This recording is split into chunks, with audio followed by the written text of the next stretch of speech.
Welcome to Gaming Trends, the watch list for the week of February 12th through February 18th. My name is Anthony Shelton. Every Saturday, I tell you about the games you need to waste your time on that come out next week. Some games you may know, some you won't, but every game has been researched and has earned a place in the watch list. That doesn't mean you'll end up loving them, but you should give them your time. Every game is timestamped so you can jump to the one you're interested in. Let's get started.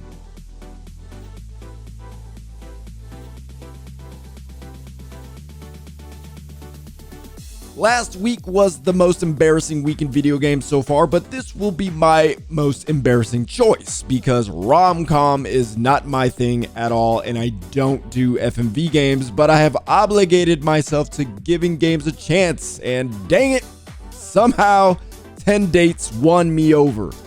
10 Dates is an FMV Romcom developed by Wales Interactive and Goodgate Media and published by Wales Interactive. The description reads, quote, 10 Dates is the sequel to the interactive rom-com 5 Dates. Misha, a millennial from London in search of that elusive in-person connection, tricks her best friend Ryan into going to a speed dating event with her, end quote. It's an FMV game. You're going to spend your time making choices. That's what you do.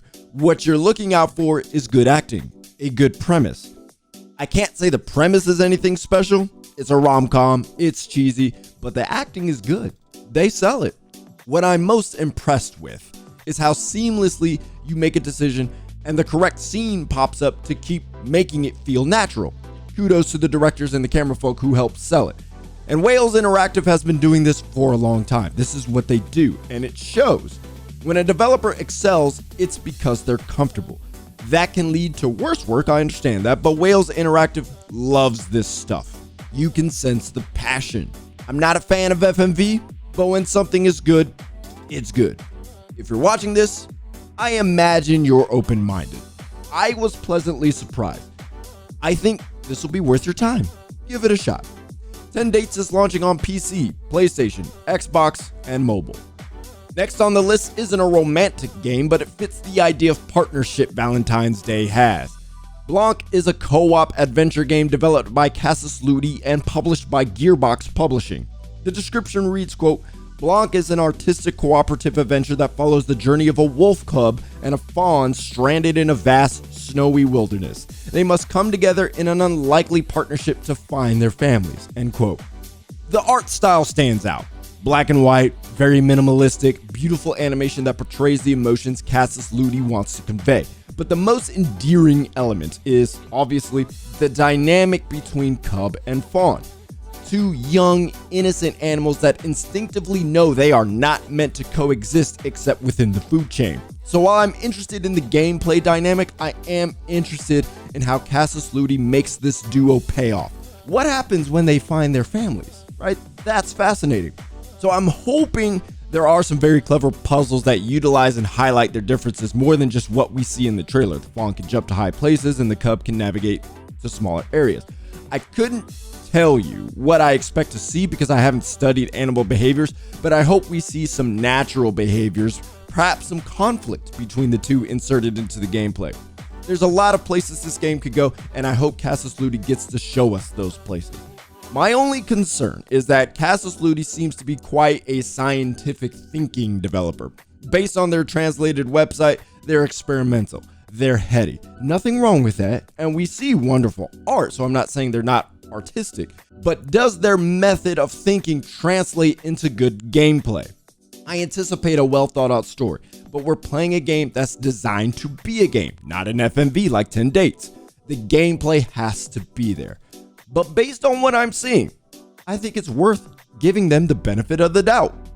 Put time in on Blanc. That's my assessment. Blanc is coming to PC and Switch. We're not done in Valentine's Day. Some say the best Christmas movie is Die Hard, which thematically doesn't even fit Christmas. Well, maybe Valentine's Day needs a shakeup. I present to you Wanted Dead, a hack and slash bloody, gory dismemberment game developed by Soleil and published by 110 Industries. I rarely think things happen by accident. Wanted Dead looks and plays like a PS2 era game with PS3 graphics, and I don't think that's on accident. I don't care what kind of resources you're dealing with, okay? One person made Tunic, beautiful game. One person made Bright Memory, beautiful game.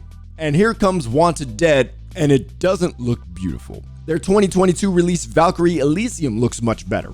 Wanted Dead looks janky, stilted, unrefined, and yet Soleil probably did that on purpose because there's something endearing about making something feel nostalgic. There's a charm to that classic jank. I'm reminded of Metal Gear Rising: Revengeance when I look at this. That was a much more polished game than this, but I get the sense that Wanted Dead has that kind of difficulty. You're not going to skate by making all kinds of mistakes, and that's what you're going to like about it. We all know good gameplay always trumps jank and bad graphics. Some of you still play retro games. Why? Because they're so much fun to play. With Wanted Dead, that's all that matters, and Soleil put just enough effort into the graphics so that it's at least playable. But then you have this comic book style, which, based on the trailers, I can't tell how they're used, but according to IGN's preview, it seems that's the method of storytelling. So we see where Soleil's resources went. It wasn't just in making the game, it was creating an anime. You don't have time to perfect the graphics that way, and that's fine. Is the gameplay good? It looks like it.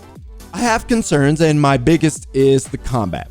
While it might be dynamic, I wonder if it's repetitive. That's the feeling I'm getting when I watch some of IGN's final preview. Granted, it's one person style of play that we're seeing, but are they using the optimized way of playing? Can the gameplay be distilled down into a few moves and it's just up to you to make sure you don't get hit? I hope not. I hope the game not only allows you to use different moves to win the day, I hope it forces you to. Sometimes you gotta take a chance. I don't blame you if you don't want to take a chance on Wanted Dead, but I'd say waste your time on this one. Wanted Dead is coming to PC, Xbox, and PlayStation. Moving on from Valentine's Day to a different way to create rhythm. Theatrhythm Final Bar Line. It's a rhythm-based game focused entirely on Final Fantasy music. It's developed by Indies Zero and published by Square Enix. This one isn't hard to understand. If you love Final Fantasy music and you want to play along with it, why wouldn't you get this? This is one of those obvious home run kind of games. Forget playing the game the music was originally in. You're distracted, focused on the action and dialogue. You can literally have a challenge while playing the same music that's providing the challenge. Let's put it this way. They needed an encore because this was so good. You don't call a game Curtain Call and expect to make another one. They had to make this Final Bar Line to make it feel final again, okay? There's nothing more to say. Waste your time on this. The Theatrhythm Final Bar Line is coming to PS4 and Switch.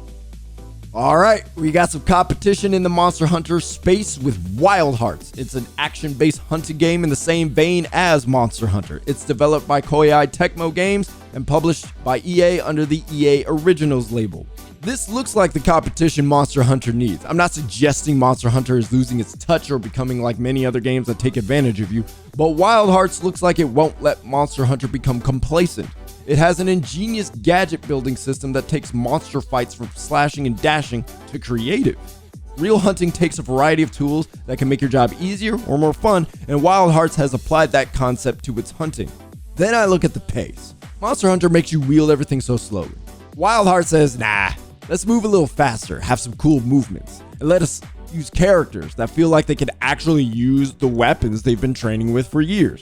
And you can't deny, this is a beautiful game. I admit some of the animations look janky at times in these trailers, but come on, look at that. I truly believe games are pushing for realism too fast, and I'm not saying this is going in that direction, but you can't deny how good some of these new games look. And I know, it's Koei Tecmo. They won't stop making Dynasty Warriors games. They're repetitive, and they're almost meant for people with combo fetishes. They're weird, mediocre, but every once in a while, they release a Neo. And now they've partnered with EA to launch Wild Hearts. And it's smart of Koei Tecmo to work with the EA Originals label. We can bang on EA all day, but the originals have been very good. It Takes Two took Game of the Year 2 years ago. Unravel was a darling hit. And I absolutely love Knockout City, which started under the Originals label. A really unique take on multiplayer deathmatch. When EA wants people to think good about them, they lean on that Originals label. And here comes Wild Hearts. This is definitely one to waste your time on. Wild Hearts is coming to PC, PS5, and Xbox Series. One thing I've noticed while creating the watch list is how many indie developers I see releasing their first game and actually have something compelling. I love how game development has become more accessible and more people are creating cool things. There's plenty of shovelware, but Rooftop Renegade isn't one of them. This side-scrolling platformer is developed and published by Melonhead Games.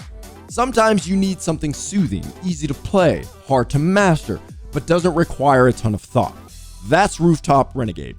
There's a way to make simple leaderboard chasing arcade games without making it boring, and this looks like that fits. When you have the ability for a friend to sabotage your run, you're thinking outside the box. It's like football now. You have to play the game in front of you and outthink your opponent before they make their next move. As long as the person who can ruin your runs has balance, this should be a simple but a good time. And kudos to Melonhead Games. This is their first game released on Steam. It's 2 people and it looks like they understand the scope of the game they wanted to make. They applied the KISS methodology. And for that, I think they're going to have a good game we should waste our time on. Rooftop Renegade is coming to PC. That does it for this week, 2 days, and quite a few games. I hope there's something exciting for you this week. Let me know in the comments.